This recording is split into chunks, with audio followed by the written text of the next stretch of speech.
Of course, the minute we get a new Quest in the VR industry, people are back to the question, what is coming next? We've covered leaks and reports before that basically said the 3S was going to launch last year, as it did, aka a version of the Quest 3 but light, then that a Quest 4 was coming but not until 2026, leaving 2025 kind of empty for Meta, who has launched a new headset every year. Now new reports are surfacing saying that a Quest Pro 2 or a Quest Pro successor are back in the works again, even after repeated rounds of Meta saying they were thinking about it and then canceling it. Keep in mind, this is from Bloomberg's Mark Gurman, who's had many reports over the years that were surprisingly accurate, but some that ended up being just hearsay. But basically citing that while Meta is already working on the Quest 4, they're also now adding a new high-end model, although it's highly unlikely that even if they are working on this could fill that 2025 hole. This would more likely be something we'd see in 2027. There were previous reports confirming before that the Quest 4 was coming in 2026, but in two different models itself, a budget and a more premium model. But this new headset that's being talked about would be something even beyond that premium model and something to compete with the high-end VR market. This is all early information, and this could be something that Meta is only mulling over, and it may never see the light of day. But it does seem like with all these new competitors entering the market at such a premium price compared to the Quest lineup, there may be room again for a headset from Meta that does compete with those. Although we saw the original Quest Pro didn't do very well, so it would be surprising to see them jump back in this soon. What do you think out there?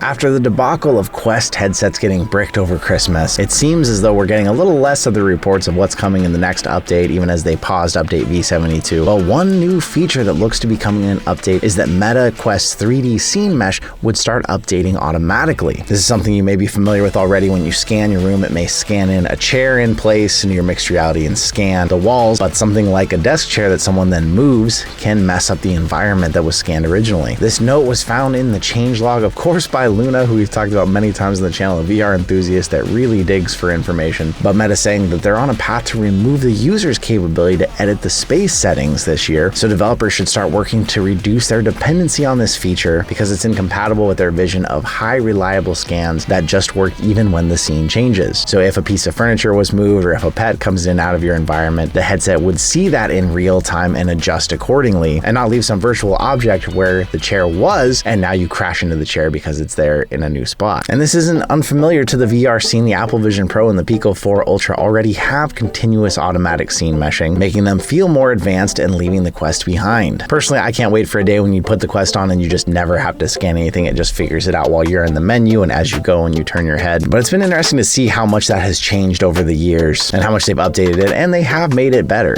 It was pretty big news when Xbox Game Pass came over to Quest, but GeForce Now, Nvidia's cloud flat screen gaming service, supports the web browsers of the Quest 3, the Pico, and even the Apple Vision Pro. This means you can play your supported flat screen PC games you own from Steam or Epic, Ubisoft, and others without a PC, just directly to your headset. This also working even on laptops, tablets, smartphones, and there is multiple versions of it, as you can see in the chart here, if you want to go free and get ads, or if you want to pay for it and get better service, better graphics. The vision of cloud gaming has been something that's existed for a while now, and it seems like it's been spotty as far as what services have really made it work. But more and more, the vision of a headset that just streams really high speed, reliable internet and not having to have so much processing power on the inside of it could mean a lot for the VR industry. A headset that would have much better battery life, way less heat to dissipate, and be able to run much higher performance gaming. For now, of course, this is only flat games, but it gives us hope that we'll see more wireless streaming of VR games someday. The Super Bowl is coming next week, and it looks like Meta is going to be doing some advertising at it, although we've seen in the past they've done that with very little or very few ad slots, as they are extremely expensive during the Super Bowl. But they're continuing to push their Ray-Ban Meta glasses, and with big name actors like Chris Pratt and Chris Hemsworth showing off what the AI can do in real time and how these glasses can change your life. This generation of Ray-Bans are something that I personally have found I'm using a lot, especially when I'm traveling, but I also like them if you're at an event where you want to be able to film something without having to hold your phone up and distract other people or block their vision behind you. You can just film through the glasses. If you're interested in them, I can leave a link in the description and comments that does get you over to them, but I will say I personally have been kind of thinking about, they're claiming the next Ray-Bans are actually going to have a HUD in them where you'll actually be able to see some sort of information, where the current ones can only talk to you to relay information. So it might be something to watch out for at the end of the year and see what really comes. But personally, I'm finding I use mine more and more all the time, and I do really like them. And speaking of those Ray-Bans, a lot of you out there have been saying, hey, this channel's giving away tons of VR headsets. We've done that for a long time, but what about giving away some Ray-Bans? So we currently have a giveaway going on for Ray-Bans. We do also still have a Quest 3 giveaway going on. Bobo VR products also happening right now too. So if you have to check those out, there'll be links in the description, the comments that leads over to our link tree. It's one of the many ways we try and say thank you, because all of you have done so much for this channel. And I mean, we are at like 99,000 subscribers right now, so close to 100, thanks to all of you. So thank you. Make sure you get entered in those if you haven't already. There's already plenty of different apps on the Quest that can set you up in your own home theater to watch your own content. But a lot of times they do feel less baked in. They have menus that have you browsing through files on USB drives or on the headset trying to find them. So now Meta finally maybe bringing us what we want, and they're experimenting with a home theater environment directly for the Quest's Horizon OS. And that's the same operating system that is not only working on the Quest, but will be going on any third-party headsets that are officially licensed and made for Meta as well. As we've seen the rumored Asus VR headset that would be coming, but still using the Quest operating system. This will add to the long lists of attempts Meta has made to do this, including ones for Gear VR back in the day that I remember watching videos on way back when on that ancient headset now. I do want to encourage this kind of behavior from Meta because I prefer to see them creating things for the home environments rather than always just launching them in Horizon. So I'm hopeful we'll see a nice environment built in where you can bring friends into your home, watch movies, maybe even the Super Bowl, sports together. And if it's really simple like that, maybe it's something more of us would do again instead of sitting in a headset alone watching a streaming app with no one else with us. Speaking of watching movies on the Quest 3, in a surprising move, Mark Zuckerberg actually admitted that Apple Vision Pro is better than the Quest 3 for watching movies. Basically, a year after his last short review of the Apple Vision Pro, Zuckerberg appeared on Joe Rogan's podcast and talked about how there is one feature on the Vision Pro that he'll easily admit is much better, and that's watching movies. The whole thing is it's got a super sharp screen.